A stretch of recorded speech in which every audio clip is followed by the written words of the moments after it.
Bismillahirrahmanirrahim, students. Today we are going to discuss unit number 3, which is fractions and decimals. MCQs और anti test के हवाले से अगर देखा जाए तो चैप्टर इम्पॉर्टेंट है। तो आए देखते हैं कि इस चैप्टर के अंदर क्या है। एक इंट्रोडक्शन देखते हैं। सबसे पहले fraction, as you better know, क्या है। Fraction is equal to numerator over denominator की फॉर्म होती है। If A and B are two numbers then numbers of the form a over b such that b is not equal to 0। ये जो denominator में जो number होगा ये zero नहीं होना चाहिए, ये नॉन ज़ीरो नंबर होना चाहिए।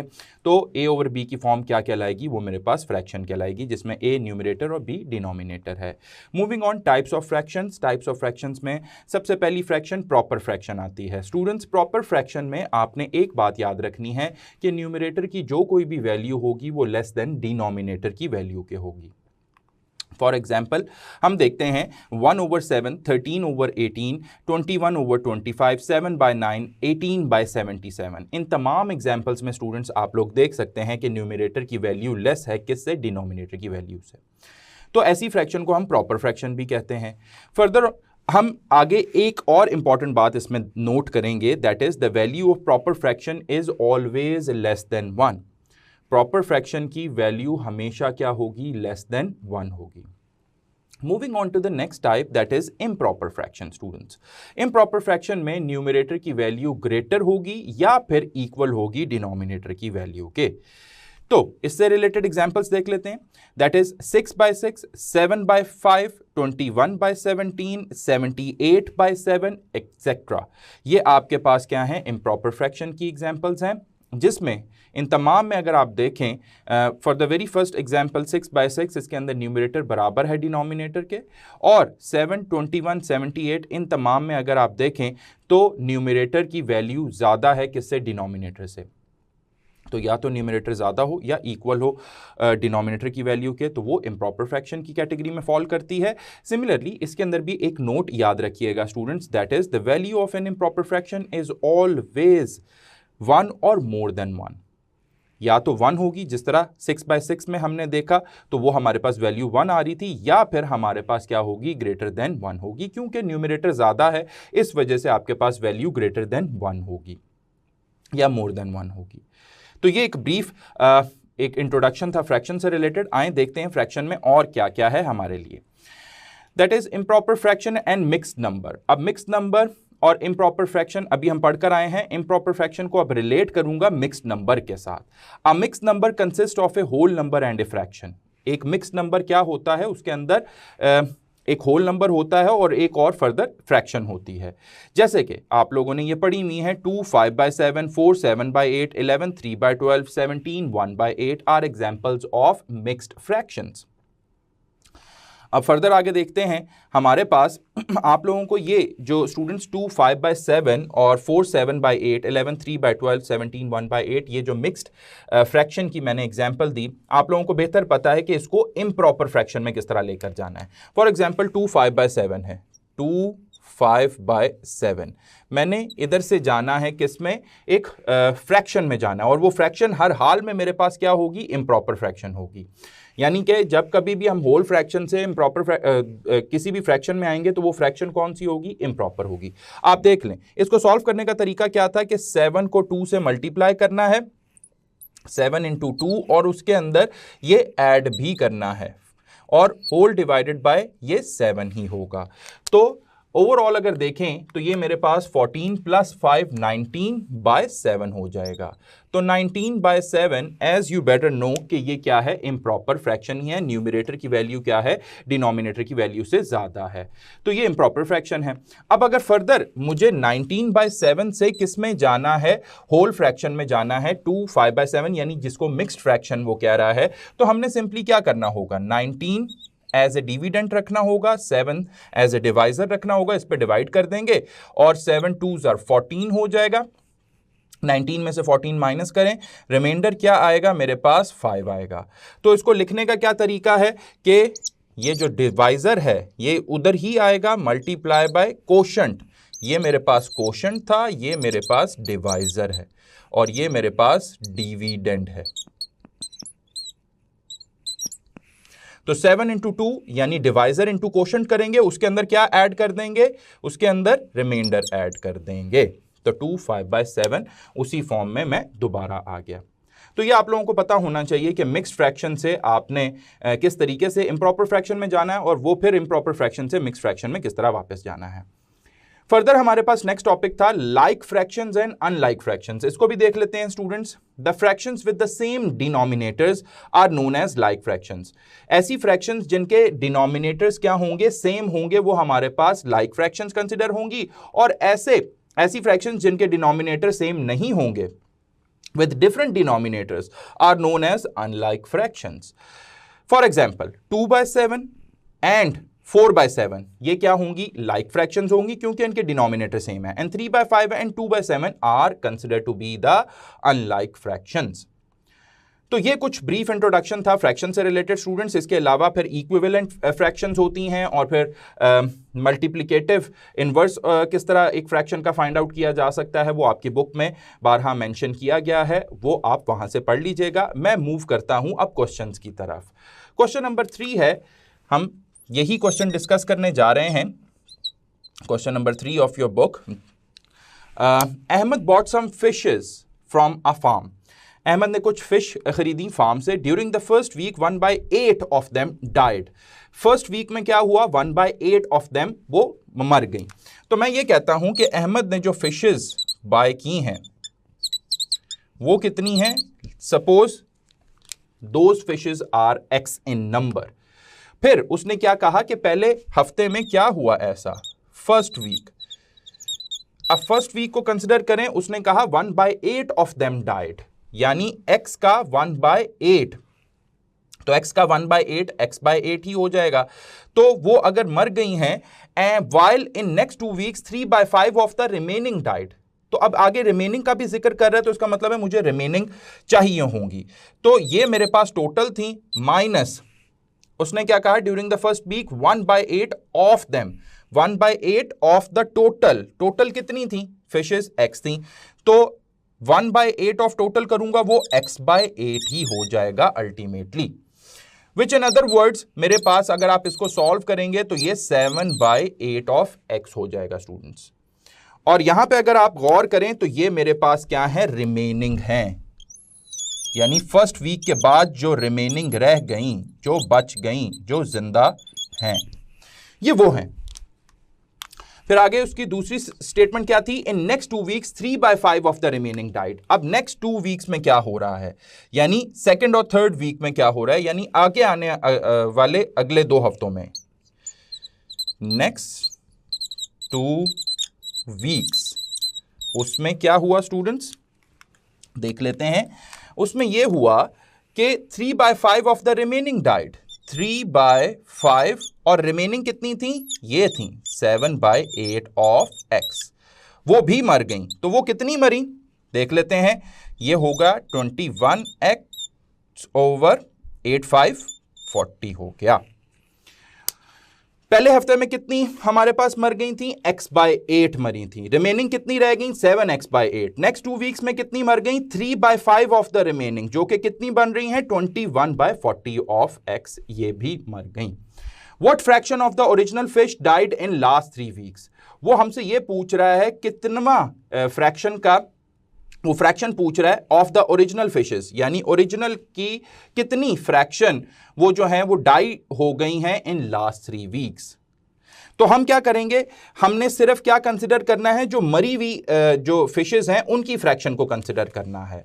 यहां पे मेरे पास फर्स्ट वीक में 1/8 मर गई थी और नेक्स्ट 2 वीक्स में ये 21/40 ऑफ x ये मर गई थी।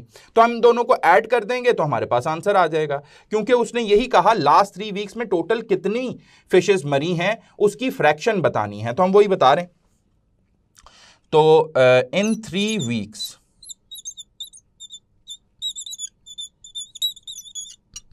पहले हफ्ते में x/8 और दूसरे में 21x/40, इसको हम सॉल्व कर लेते हैं।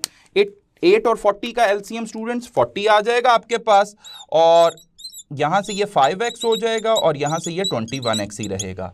So overall this will become 26/40, 26/40 of x हो जाएगा। तो अगर आप इसको सॉल्व करना चाहते हैं तो सॉल्व भी कर सकते हैं। ये 13 हो जाएगा ओवर 20 हो जाएगा, 13/20 ऑफ x सिंप्लीफाइड फॉर्म में ये हो जाएगा। बट हमारे पास ऑप्शंस क्या मौजूद हैं? Alpha 3/10, beta 17/40, Charlie 1/2, delta 21/40 and eta 26/40। So as per our calculations original का कितना हिस्सा 3 हफ्तों में जो फिशेस मरी हैं दैट इज 26/40, यानी ओरिजिनल की कितनी फ्रैक्शन 26/40, तो it would be my right answer. Students, इसके साथ question number, practice question number, जो अभी मैंने जितनी थ्योरी आपको पढ़ाई है और एक क्वेश्चन आपके साथ डिस्कस किया है, प्रैक्टिस क्वेश्चन साथ लाजमी अटैच कर लीजिए 1, 23, 24, ताकि आप लोगों के कॉन्सेप्ट्स रिकॉल हो जाएं और प्रैक्टिस भी हो जाए। जी students, unit number 3 fractions and decimals को डिस्कस कर रहे थे, जिसमें हमारा टॉपिक 1 जो है फ्रैक्शन से रिलेटेड है, उससे रिलेटेड मजीद क्वेश्चंस डिस्कस करते हैं। Question number 4 of your book, the average of 1/5 and other 2 numbers out of which 1 is the half of the other is 1/4। उसने कहा कि average 1/5 and the other 2 numbers, और 2 numbers को किस तरीके से एक्सप्लेन कर रहा है कि out of which 1 is half of the other, कि अगर मेरे पास एक सपोज x है तो दूसरा मेरे पास क्या होगा x/2 होगा।